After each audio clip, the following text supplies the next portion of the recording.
Hello, my name is Dwayne Kimball, owner and founder of KMD 89 VA Claims Consultant, Leave No Vet Behind, and also I'm a United States Army veteran. Today, I'm bringing you another video as it pertains to the VA disability compensation claims process. But before I get into today's video, I want to just make a special announcement. I want to make everybody aware that we're doing our second part of our town hall event, which is the VA claims quiz. We're going to have a quiz on the VA claims process. Okay, we did this last December, right before Christmas. It was a very fun and educational event, and we're doing it again on May 5th at 7 p.m. Eastern Standard Time. Okay, Eastern Standard Time, 7 p.m. Eastern Standard Time. You can find the event if you click the Show More button. Look in our description section of this video, and you'll see our website, kmd89.com/classes. Look for the thumbnail, VA Claims Quiz. It'll take you to the event page, and you sign up, and it's free. Okay, so I'm going to be sharing my screen, but you're going to need your cell phone for this one. So we're going to provide a code to those that sign up, so that way they can be able to answer the questions from their phone. It's super easy, okay? So you don't want to miss this event, and we're going to be giving explanations to some of the answers to some of the questions that we're going to be asking, okay? So that being said, we're going to go ahead and get into today's video. And in today's video, we're going to be talking about tinnitus and noise exposure. I've been getting a lot of feedback, and I've been talking to a lot of veterans over the past few months, and a lot of veterans have been telling me they have been getting denied for tinnitus. So today I'm going to share some things that I think will help you get over the hump and get service connected for tinnitus. So I'm going to show you a couple of slides from the VA's website, their M21 reference manual, and I'm going to share how I won my claim for tinnitus. Okay, so with that being said, let's jump right into it. Slide number one.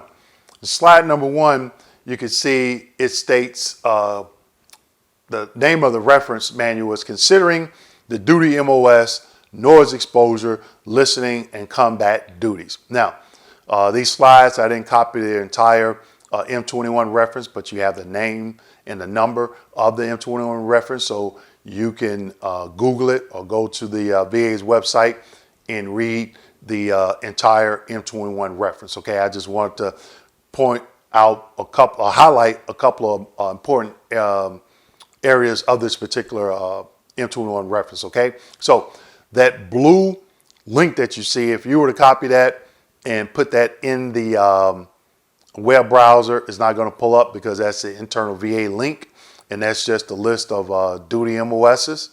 But look at bullet comment number 2. It states, when the duty position is shown to have a high, moderate, or low probability of hazardous noise exposure, concede exposure to hazardous noise for the purposes of establishing an event in service. Okay, so I'm going to read that second part again. Concede exposure to hazardous noise for the purposes of establishing an event in service. So, what does that mean? That list that has all the duty MOSs on it, they're broken out in the low, moderate, and probability. Now, some MOSs are low that I don't think that should be low. Okay, give you an example. A dental hygienist, you're like, well, man, why is that low? Well, if you think about it, it should be moderate or possibly high noise exposure, because they're sitting there, if they're doing root canals or cleaning teeth, and they have those tools, and all day what they're doing, and you know, you ever been to the dentist and you hear that noise? Sometimes they'll give you want earplugs because they're doing that work, but they're doing this every day. Imagine doing this every day for a year or 20 years. Okay, you're being exposed and you don't have those earplugs in. That's noise exposure. High, I think a high level anyway. Okay, but I was a 13 Charlie, which is a TAC Fire Operations Specialist. I worked in the Fire Direction Center in artillery, not on the gun line, but in the Fire Direction Center, okay, along with S3 and S2. And I can remember going down, to the motor pools, walking through the maintenance bays and listening to guys, working on, mechanics working on vehicles with impact wrenches or, replacing flats or just doing routine maintenance, and nobody's wearing earplugs, And then you go down to the motor pool, walking past the gun line. Those guys are firing up them big 155 houses. You get to your vehicles. We had two 5-ton vehicles. We had a 577 command post carrier and two. We had two. What do we have? Two 15K generators we pulled behind it, and a 4K generator set on top of the tracked vehicle. So you're pulling maintenance on those all the time, and you fire those big generators up. Well, they're enclosed, but when you open them, then you're exposed to that noise. We weren't wearing earplugs, okay? So my MOS was high probability, okay? But I was able to reasonably articulate everything that I just explained to you to that examiner, okay? But when I got to my exam, the examiner was like, so when were you exposed to a high level noise exposure, or you had some type of acoustic trauma event? I was like, well, what do you mean? And I just wanted to see what their definition was. So when they explained it, I explained it just like I previously explained it to you, okay? And then they asked me, what did you do after service? And I was like, I worked in manufacturing. And they said, well, how long? And I told them, I said, but I didn't work on the production line. I was a manager. I worked in the office. They were like, oh.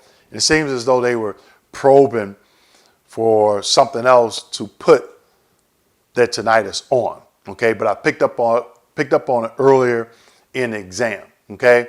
So I don't know how vets are explaining, their noise exposure in service and after service, but just giving an example, that's, how I approached it, and that's how they approached it. The audiologist came at me with it, okay? So I told you I had 2 slides. Slide number 2. And you can see in slide number 2, it's the M21 is requesting medical opinions for tinnitus. A medical opinion is not required to establish direct service connection for claimed tinnitus if the service treatment records, STRs, which are your medical records from your military service, document the original complaint and or diagnosis of tinnitus. The second part of that, exception.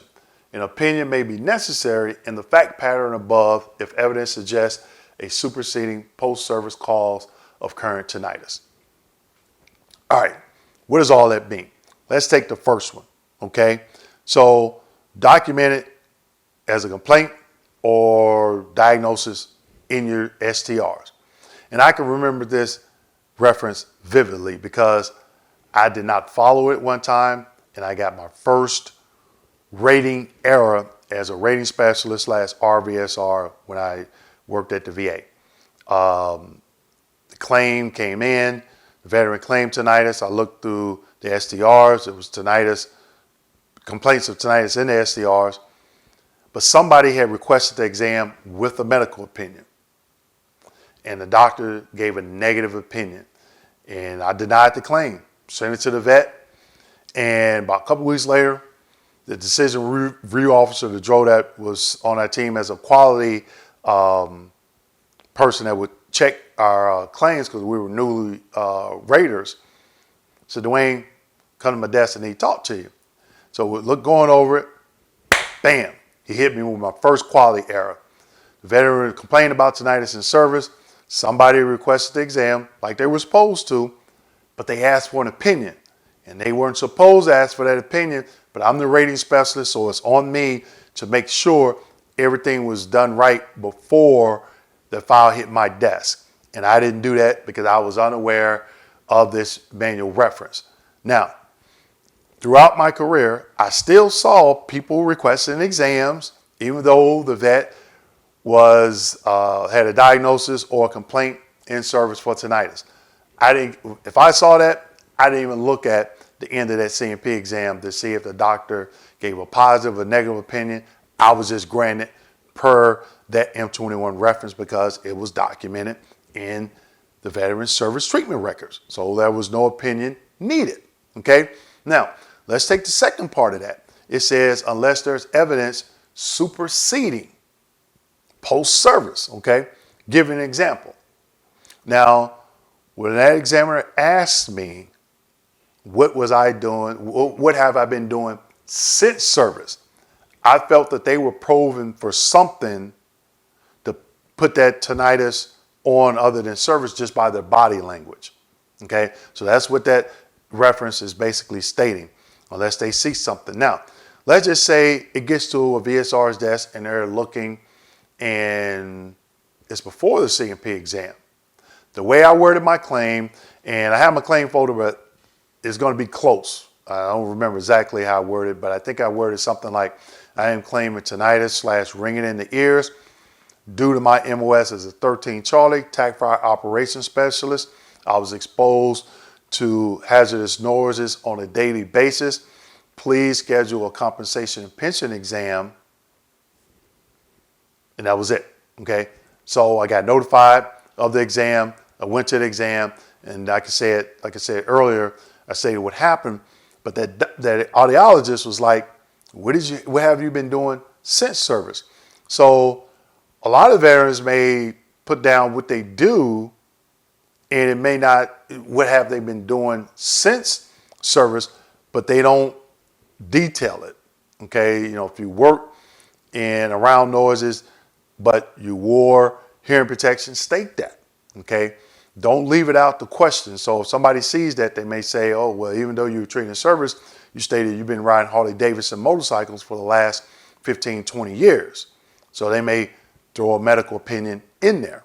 Okay, so make sure you're able to reasonably articulate your situation to that examiner. Okay, I just explained to you how I was able to win mine, but also how I thought that they tried to trip me up in the C&P exam. Okay, so with that being said, please like, subscribe, hit that notification button.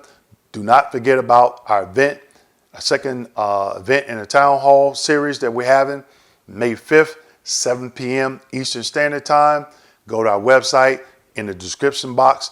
Click the show more to get to this, the description box, and you'll see a link to our website, kmd89.com, kmd89.com/classes. You'll see the thumbnail, VA claims quiz. Click on it. It'll take you to our event page. You sign up. The event is free. You sign up and make sure that night of the event, if you only have one screen, you can log in to the website. We'll provide the particular website where we're going to do the game, okay? And we'll give you the code to log in. Trust me, it's easy. I've done it numerous of times. It's super easy, and you'll be able to select your answers to all the questions, okay? And it'll keep score. That's a good thing. It'll keep score, and then at the end, we'll announce the winner, okay? So, again, please like, subscribe, hit that notification button. Hope to see you May 5th, 7 p.m. in our quiz event. If not, I'll see you in my next educational video.